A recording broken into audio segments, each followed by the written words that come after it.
A'udzu billahi samii'il 'aliim minasyaitonir rajim. Bismillahirrahmanirrahim. Assalamualaikum warahmatullahi wabarakatuh. Alhamdulillahi rabbil alamin. Wassalatu wassalam ala habibina wa syafi'ina wa qurratu a'yunina sayyiduna habibuna al-Mustafa Muhammad Rasulullah sallallahu alaihi wa alihi wasallam. Assalamu alayka ya Nabi Allah. Assalamu alayka ya Rasulullah. Assalamu alayka ya Habiballah. Assalamu alayka ya khairil khalqillah. Assalamu alayka ya Aminallah. Assalamu alayka ya khiyaratullah. Assalamu alayka ya sayyidus syafa'ah lil jannah. Allahumma salli wa sallim ala sayyidina Muhammadin wa ala ali sayyidina Muhammad. Alhamdulillah, segala puji hanya bagi Allah yang tiada pembicara manapun mampu untuk membicarakan segala nikmat dan karunia-Nya. Tiada pemikir manapun mampu untuk memikirkan bagaimana keindahan serta kuasanya, dan tiada jua kearifan sedalam apapun mampu untuk menyelami hakikat keberadaannya. Dialah Allah Tuhan yang satu, tiada duanya. Salawat beserta salam senantiasa tidak pernah akan henti-hentinya. Mari sama-sama kita lantunkan kepada junjungan Nabi besar kita Muhammad Rasulullah Sallallahu Alaihi Wasallam dengan mengucapkan kalimat Allahumma salli ala Sayyidina Muhammad wa ala ali Sayyidina Muhammad. Alhamdulillah. Ikhwan wal akhwat yang dirahmati oleh Allah, para pendosa, kita semua yang sedang mencari cinta dari Sang Maha Cinta. Setiap manusia pasti menginginkan kebahagiaan, menginginkan ketentraman, menginginkan kedamaian, menginginkan kelayakan hidup, baik di dunia maupun di akhirat, di alam yang saat ini kita huni ataupun alam kesudahan nanti. Jadi tidak ada satu orang pun kalau ditanya apakah engkau ingin hidup bahagia, pasti jawabnya pengen hidup bahagia. Dari bangsa manapun, ya, dari golongan apapun, latar belakang apapun, pasti ingin dapat kehidupan yang layak, baik secara materi ataupun non materi. Baik dari segi yang istilahnya bersifat fisik, yang mau dari segi harta, kedudukan, jabatan dan lain sebagainya, ataupun daripada perasaan. Nah, berbicara mengenai kelayakan hidup, kebahagiaan, ketentraman, kenyamanan, kedamaian, ini artinya kita berbicara tentang sesuatu yang sudah pasti membuat kita ini merasa hidup ini nyaman. Dan ya tentunya setiap orang sangat mendambakan ini, baik dalam kehidupan semasa kecil, remaja, dewasa, sampai dengan mereka sudah berkeluarga. Nah, tetapi terkadang tidak sedikit daripada kita ini mencari dengan cara kita sendiri, tanpa kita tahu atau kita memiliki pengetahuan tentang sumber daripada kebahagiaan, ketentraman, kenyamanan, kedamaian, kelayakan hidup tersebut. Nah, kembali ketika kita berbicara mengenai kebahagiaan, kelayakan, maka ketika kita tanyakan kepada contoh si Fulan, ini dia akan punya persepsi tersendiri tentang kebahagiaan itu.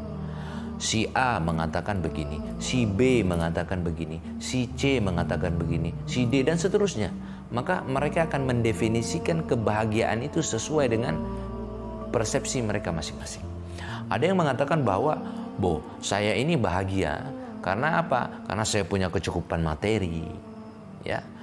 Saya mempunyai pekerjaan yang cukup, saya memiliki simpanan tabungan yang ya katakanlah 7 turunan tidak akan habis, saya punya perusahaan dan sebagainya. Ini dari segi materi. Dan ada juga yang merasa bahwa dia sudah punya perusahaan, dia sudah punya kekayaan, dia sudah punya kelayakan materi, dia sudah punya apa yang bisa mencukupi kehidupannya, tetapi dari perasaannya dia tidak bahagia. Dari perasaan dia merasa terbebani, dari perasaan hatinya ini tidak tenang, tidak lain sebagainya. Tidak merasakan sebagaimana orang yang mungkin dia lihat hidupnya sederhana, ya, tetapi setiap hari dia bisa tersenyum. Nah, begitu juga kita ibaratkan ketika ada contoh, kalau tadi si A, nah ini si B dan si C bagaimana? Si C mungkin punya definisi kebahagiaan, kelayakan, kenyamanan hidup itu nggak perlu dia punya harta yang cukup, nggak perlu dia punya kedudukan yang sekiranya bisa dikatakan taraf kehidupan dari segi kedudukan, pekerjaan, jabatan apapun yang dikatakan aman. Tidak perlu. Yang penting mungkin bagi dia, bagi saya kebahagiaan itu, kelayakan itu, kenyamanan itu cukup tinggal di rumah yang sederhana, kemudian saya bekerja untuk kebutuhan saya makan sehari-hari, sudah alhamdulillah. Nah, jadi ketika kita kembalikan ini kebahagiaan menurut definisi manusia, maka ini akan beragam bentuknya, ya, beragam bentuknya. Dan bahkan sekali lagi, tidak sedikit daripada kita ini yang manusia ini yang mencari kebahagiaan, mencari kelayakan, mencari kenyamanan, berburu ke sana kemari dengan cara kita sendiri. Nah, dan akhirnya memang mungkin di awal mereka dapatkan kebahagiaan itu, di awal mereka dapatkan kenyamanan itu, tetapi bisa jadi di pertengahan proses ini atau di tengah jalan, katakanlah seperti itu, atau di akhirnya nanti mereka merasakan kesengsaraan, mereka merasakan kegundahan hati, mereka merasakan tidak nyaman dan lain sebagainya.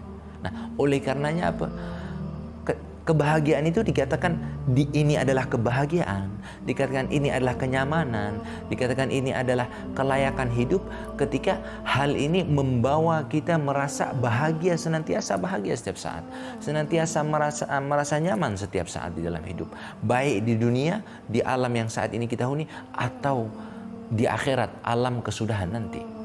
Nah, maka seseorang dari golongan manapun, dia tidak akan pernah bisa menemukan kebahagiaan yang abadi, yang hakiki, yang senantiasa langgeng, kecuali ketika dia mengambil daripada sumber kebahagiaan itu sendiri, sumber kenyamanan itu sendiri, sumber kelayakan itu sendiri, yaitu sang pemilik kebahagiaan, sang pemilik kelayakan, sang pemilik kenyamanan, yaitu siapa? Sang Maha Cinta, Allah Subhanahu wa Ta'ala. Maka Allah berfirman di dalam Al-Quran, ini yang menggiring kita. Ibarat kata kita ini seperti produk ya, katakanlah handphone elektronik dan lain sebagainya. Itu punya manual book. Manual book itu buku panduan manual. Nah, ketika orang yang dia tidak tahu menahu tentang produk ini dan kemudian dia seandainya dia beli gitu. Nah, kemudian di otak-atik. Bisa jadi kalau salah otak-atik, dia salah ini konslet dan rusak. Nah, akhirnya bukan dapat berfungsi untuk dia, bukan jadi manfaat, malah jadi mudarat, keburukan baginya. Kenapa? Karena dia nggak tahu cara menggunakannya. Nah, maka kita ini ibaratnya seperti produk, tetapi kita lebih ajib lagi, lebih top lagi. Apa? Produk daripada Sang Maha Cinta, yaitu Allah Subhanahu wa Ta'ala. Yang kita juga ini butuh dengan yang namanya manual book, buku panduan.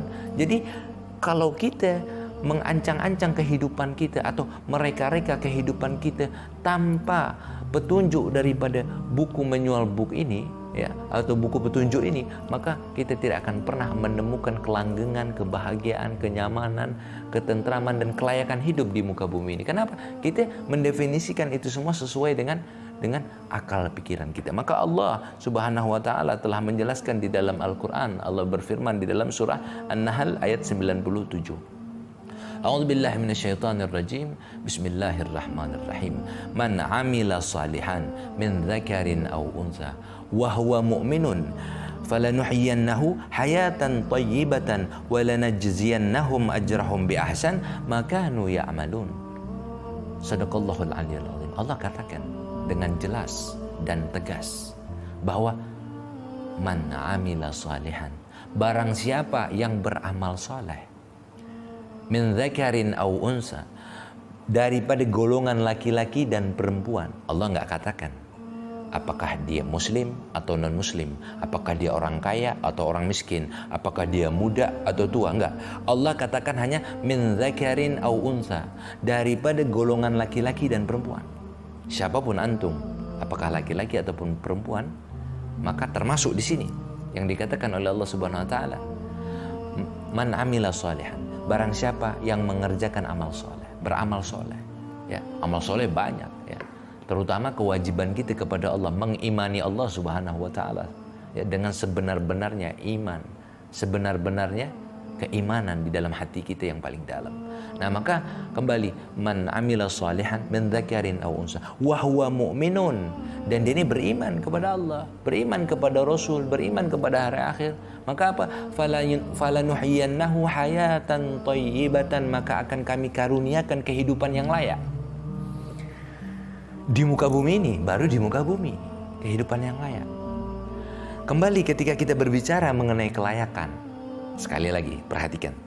Mungkin kalau menurut ana kelayakan dalam sehari ana hidup, ya mungkin 100.000 dari segi materi ya. 100.000 bagi ana ya layak, sudah cukup. Ya, mungkin untuk makan, untuk apa segala macam. Nah itu sudah sangat amat cukup. Mungkin bagi antum ada, mungkin bagi si Fulan, oh saya nggak cukup Bib. Karena apa? Saya punya kebutuhan banyak. Saya ini punya, ya saya ini kerja, jadi harus isi bensin aja 100.000 karena pakai mobil.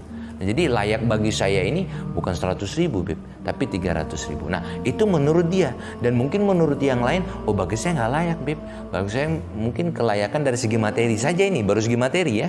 Nah, belum non materi berkaitan dengan perasaan, suasana hati dan lain sebagainya.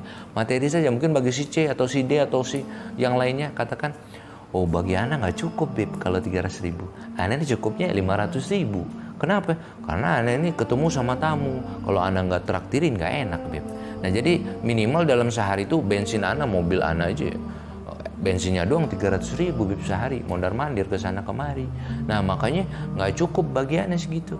Jadi belum lagi nraktir teman dan lain sebagainya. Nah jadi dari segi materi saja definisi kelayakan itu banyak kita temui, begini, begono dan lain sebagainya. Nah maka yang layak menurut si A belum tentu layak menurut si B. Yang layak menurut si B belum tentu layak menurut si C dan seterusnya. Nah ini baru dari segi materi, belum dari segi masalah non materi seperti perasaan, suasana hati yang tadi Anda sebutkan. Nah maka ketika seseorang mereka sedang mencari kelayakan abadi yang memang bisa memberikan mereka rasa nyaman, rasa layak, rasa bahagia dalam segala segi, baik materi atau non materi, dalam dari kebutuhan sehari-hari ataupun dari suasana hati, mereka tidak akan pernah menemukan kelayakan yang mencakupi semuanya kalau mereka mencarinya dengan definisi atau dengan jalan mereka sendiri. Tidak akan pernah mereka ketemu.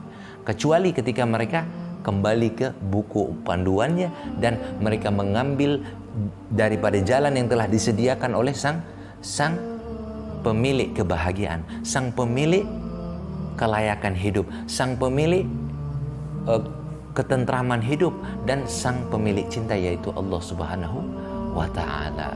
Jadi apa, kembali kepada ayat tadi daripada surah An-Nahl ayat 97, Allah katakan man amila salihan min dzakarin aw unsa wa huwa mu'minun falanuhyiyannahu hayatan thayyibatan. Barang siapa yang dia ini mengerjakan amal soleh, beramal soleh, baik daripada golongan laki-laki ataupun perempuan, siapapun dia, bangsa apapun dia, dari pelosok negeri manapun dia di muka bumi ini, ya, wa huwa mu'minun, dan dia beriman kepada Allah, maka akan kami karuniakan kehidupan yang layak di dunia ini. Dan nanti kata Allah, bukan hanya di dunia, tidak, dan nanti di mana nanti? Di alam kesudahan setelah kita wafat, setelah kita meninggalkan dunia ini, yaitu alam akhirat.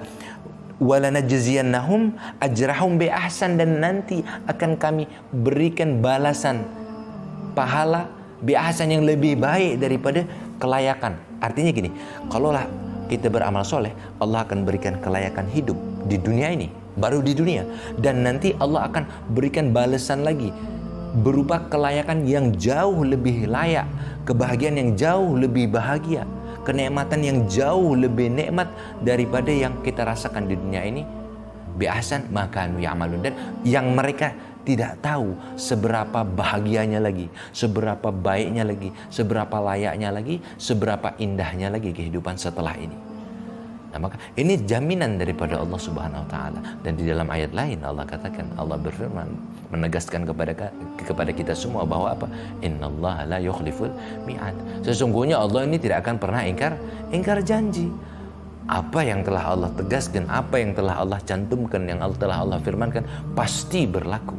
Maka ketika kita mencari kebahagiaan, sekali lagi, yang hakiki, kebahagiaan yang hakiki, kenikmatan yang hakiki, kelanggengan, kelayakan hidup yang hakiki, kenyamanan, ketentraman hidup yang hakiki, dari segi apapun, yang muda, yang tua, yang belum berkeluarga, yang sudah berkeluarga, yang sudah punya anak cucu. Kalau kita mencari kebahagiaan abadi, tidak akan kita temukan kecuali yang kita dapatkan dari sumbernya, yaitu siapa? Sang Maha Cinta, Sang Maha Pemilik kebahagiaan, Sang Maha Pemilik ketentraman, Sang Maha Pemilik kelanggengan, yang artinya kebahagiaan ini akan langgeng senantiasa, ya. Yang kenikmatan ini akan kita rasakan senantiasa. Yang kebahagiaan ini, kenyamanan, ketentraman ini, semua ini yang kita inginkan itu akan kita rasakan senantiasa, baik kita hidup semasa hidup di muka bumi ini ataupun di akhirat nanti. Maka semoga Allah jadikan kita orang-orang yang senantiasa dibimbing oleh Sang Maha Cinta, dibimbing oleh Sang Pemilik kebahagiaan untuk berada di jalannya, agar kita bisa menempuh daripada menempuh jalan ini dan kemudian menggapai daripada kebahagiaan abadi itu. Orang kalau berbicara mengenai kenyamanan, ya mungkin kalau banyak kita temui, ada yang dia mencari kebahagiaan dengan caranya hayana saat ini saja.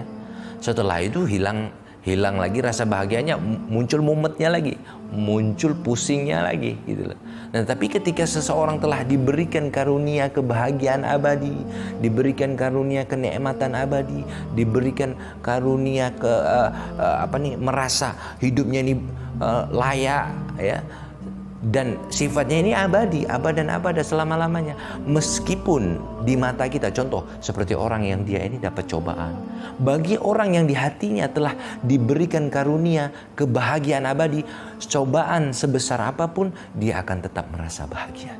Kenapa? Karena Allah menginginkan memang kebahagiaan itu tetap ada di dalam hatinya, dan Allah akan memberikan pengetahuan bagi dirinya bahwa di balik cobaan itu ada manfaat, di balik kesulitan, setelah kesulitan ada kemudahan. Fa innamal usri yusra, innamal usri yusra. Setelah kesulitan ada kemudahan.